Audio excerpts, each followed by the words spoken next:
La question fiscale sera inévitablement au cœur des débats dans les mois qui viennent. Nous retrouverons toutes les postures habituelles entre ceux qui veulent réduire la dépense pour éponger la dette, ceux qui veulent taxer les riches, et ceux qui plaideront en faveur de l'hélicoptère-monnaie, dépenser plus sans se soucier de la dette. Avant que le débat ne s'embrase, serrions déjà les bonnes questions à se poser face à l'impôt. Première question, pourquoi faire ? Puiser l'argent là où il est, que ce soit le surcroît d'épargne des ménages, l'enrichissement de certains liés au Covid ou les profits des entreprises, n'est pas efficace ou inefficace en soi. Si ce prélèvement est dédié à l'amortissement de la dette Covid, cependant, cela revient à détruire la monnaie qui a été injectée dans le système économique pour annuler une dette gratuite et se priver de l'effet de relance différé de cette injection. Il y a là un gros risque de casser dans l'œuf la reprise future. C'est le danger aussi du cantonnement de la dette, qui en fléchant les ressources fiscales de l'État sur la caisse d'amortissement de la dette sociale, creuse le déficit budgétaire à court terme, étant soit à déplacer à terme l'endettement sur l'État, dans un jeu de vases communicants, soit à conduire à des coupes budgétaires avec les effets multiplicateurs désastreux que l'on connaît lorsque l'économie est en surcapacité. Ce qui est le cas aujourd'hui. Dans le contexte actuel, l'impôt n'a de sens que s'il accélère la mise en circuit d'encaisses stérilisées à ce jour, c'est-à-dire s'il est adossé à des dépenses nouvelles d'investissement notamment. Seconde question, quand ?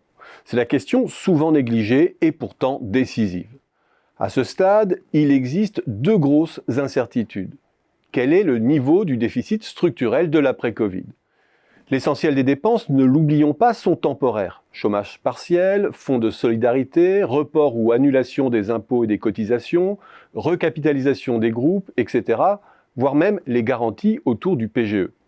D'autres, en revanche, comme la baisse des impôts sur la production, celle en faveur du système de santé ou de la rénovation thermique, sont durables. C'est ce deuxième train de mesures qui affecte le déficit structurel et appelle à un financement pérenne. Encore faut-il lever la seconde incertitude sur le potentiel de croissance de l'après-Covid.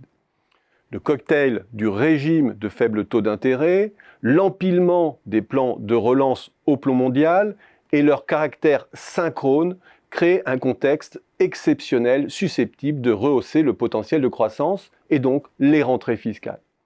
Le risque, pas trop de zèle fiscal, c'est de saper la croissance et en cas de légère surchauffe des taux d'intérêt au plan mondial, de créer une situation d'écart positif entre le taux d'intérêt et le taux de croissance.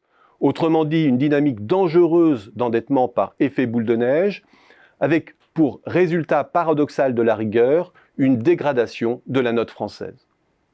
Troisième question, à quelle dose et à quel rythme ?